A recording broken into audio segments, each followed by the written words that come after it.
Hi everyone, it's Jeff here from Avada. Welcome back to the channel. Today we're looking at how to use the privacy and consent element in an off canvas.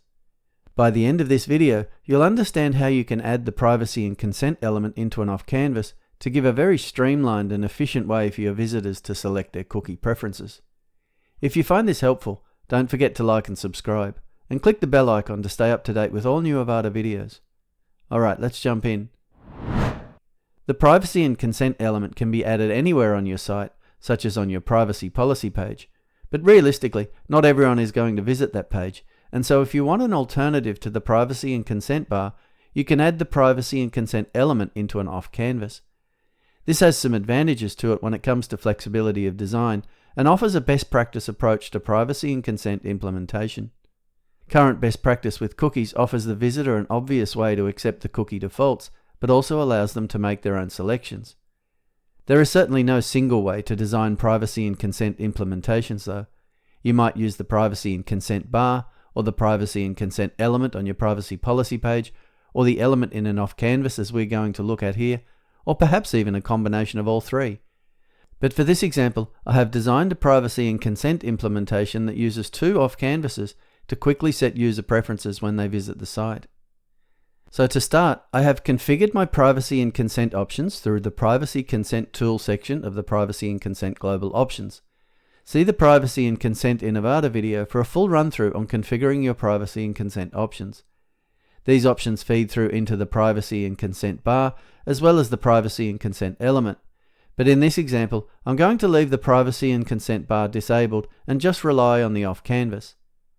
I've created two off canvases here, so let's start with the first one and then go through the second one, which contains the element, and then check it all out on the front end. For my example, I have made an off canvas called Privacy Trigger. Your off canvases can of course be sliding bars or pop-ups, and can be any size and position you want. Here I have made this a pop-up with a 600 pixel width, set to the center horizontally and at the top vertically, though with 100 pixels margin applied to push it down a little.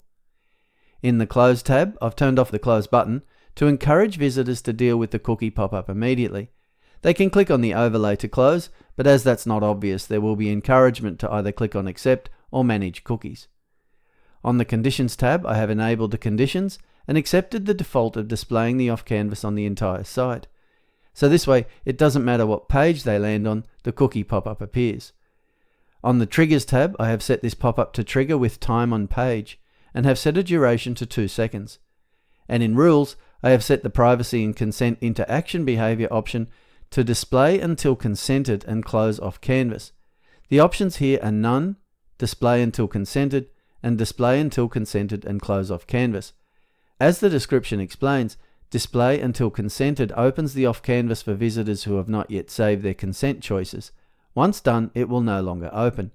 Display until consented and close off canvas works the same, but also auto-closes the off canvas automatically once the visitor saves their consent choices. This requires a privacy element with the save action set to Ajax. Okay, so let's look at the content here. I have a title and some text with a link to more information, and under that are two buttons. These provide the functionality. The first of these is the Accept All button. This allows the visitor to simply accept all cookies and begin browsing. If I edit the button, we can see the button URL is dynamic data, and I have selected the privacy consent action of Accept All. Alternatively, you can choose Save/Update, which in this situation would just save the defaults set in the global options, or Reject All if you wanted a Reject All cookies button. It's important to note that for these buttons to work, the privacy and consent element must be somewhere on the page. In this case, it's in my second off canvas, so the element is in the DOM. The second button, called Manage Cookies, allows the visitor to go in and select their cookies manually. This again is achieved by way of dynamic data, this time the Open Off Canvas option, which is set to open my second off canvas called Privacy. Okay, so let's now look at that second off canvas. This is the off canvas holding the privacy and consent element. Compared to the element I added to the privacy page in the How to Use the Avada Privacy Element video, the main difference here is how it has been configured. So here the off canvas is also 600 pixels wide and has similar options to the first one. It has the same close options and conditions, but there are no triggers for this pop-up as it is triggered from the first one. Again, in rules, I have set the privacy and consent into action behavior option to display until consented and close off canvas. Okay, let's look at the element. I have added my privacy text at the top and have chosen a grouped layout set to stacked. Now let's look at the options that make this so different to the element I added to the privacy policy page. Here I have collapsible groups set to accordion, which only allows one group to be open at a time, and I have also set it to be collapsed on load. I have also turned the group master toggle on, so each group of cookies can be enabled at once.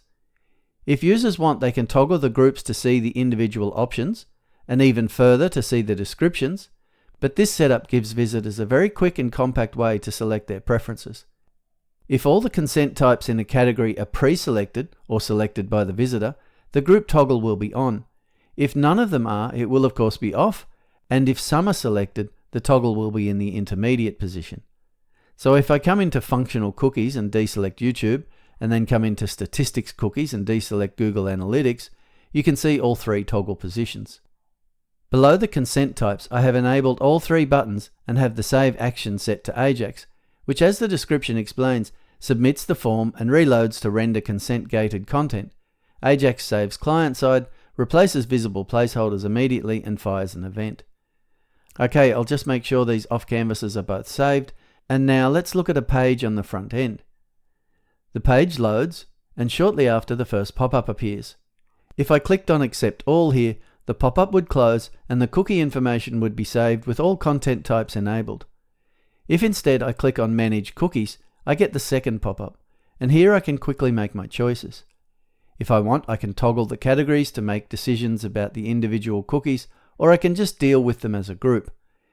In this situation, I'll just assume I am an agreeable visitor and I'll just click on Accept All. The cookie saves and both off-canvases are closed.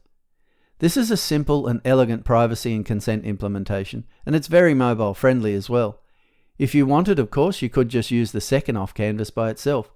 With privacy and consent in Avada, we offer as much flexibility as you are ever likely to need. And that's it for this video. If you found it helpful, make sure you subscribe to the channel for more Avada tutorials and deep dives. And if you have any questions or need help, feel free to create a support ticket. Our team is always ready to help. As always, thank you for choosing Avada.